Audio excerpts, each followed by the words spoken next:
So I want to give some strategies that you can use for getting a little bit more of a balance in your workload, both in what you're having to do, create, grade, etc., and also what the students are going to do. So I put together this one pager. It's got 3 different strategies. These are not the only strategies. These are just 3 strategies that maybe might be easy to tackle as you start your planning, especially with this Monday. That's a full day of planning. You can implement some of these things. So I'm going to break these down a little bit for you. So the first is consume, create, and it's a rotation between consuming and creating. So when we consume, basically we have 2 different types of activities. We have consuming, which is the reading, the listening, the watching, the things that students are doing to get the information. In the classroom, it's oftentimes the teacher. In online, it's going to be maybe the video of the teacher or a class lecture that we're doing through Teams, or it's going to be other videos. It's going to be other podcasts, articles that they're reading, into that kind of stuff.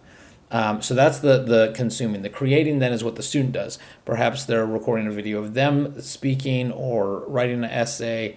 They're making something, whatever it is that they're doing to demonstrate their learning. And so the way we kind of balance this out is we separate our days so we have consuming days and we have creating days. This gives the students the opportunity to create and really focus on that creation using the information they consumed the day before. Now, why separate them out between 2 days? This goes kind of to our factory model that we often use in, at least in part, in education. Every day when they're consuming, they're using a set of skills. When they're creating, they're using a set of skills. If they're in math, they're using a set of skills. If they're in English, they're using a set of skills. So every time they have to switch between that, they're doing what we call retooling in manufacturing. And so they're having to get all those different pieces in there.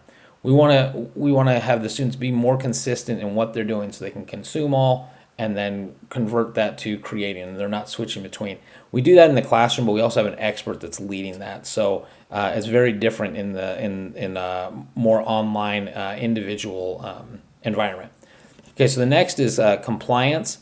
Check for compliance versus check for application. We do a lot of check for compliance. This is where we give an assignment, or we give typically it's going to be a consuming activity, but we have an assignment attached to that to check and see if the students did it. And we do this in the classroom especially because we're trying to keep the whole class together, and that's that synchronous schedule. As we go online, we can have the more asynchronous schedule, which means students can work at their own pace. We don't need to do those check-ins as much, but we still have the steps that lead to that final product. So how we can kind of break that down a little bit is share the end goal, the final product, the assignment that we're really looking for. Share that right at the beginning.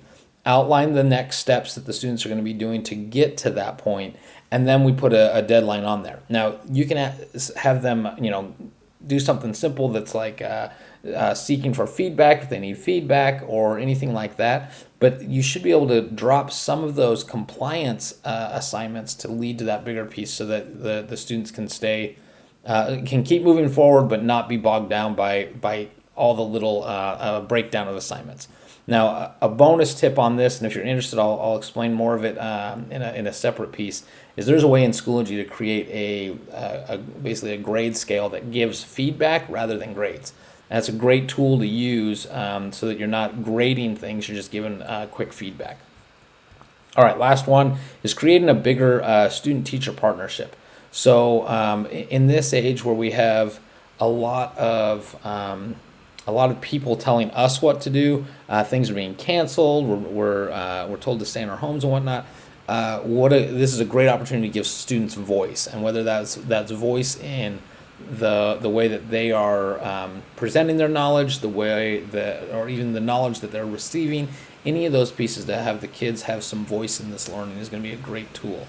So give them some voice in this. I shared this topic in the last video, this idea of having the students be content crowdsourcers. I want to explain just a little bit what that could look like. So take whatever the unit is that you're in. So give a guiding topic or a driving question. Then let the students do the research. Have them scour the internet for videos, materials, anything that would be helpful for learning that topic. Now, initially, you're not going to get the quality that you would really want. So ask for the quantity from the students so that you can get more of it and have a better discussion.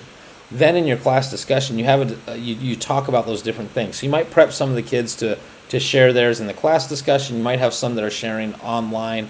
Some different ways you can do that. But as they're talking about it, you can talk about accuracy versus inaccurate information, credibility versus unreliable, and weave in and out the facts and the things that you want them to learn for that. So these are just three quick topics that strategies that you can use. Really give students the opportunity to have a little bit more balance in the workload and be part of the learning.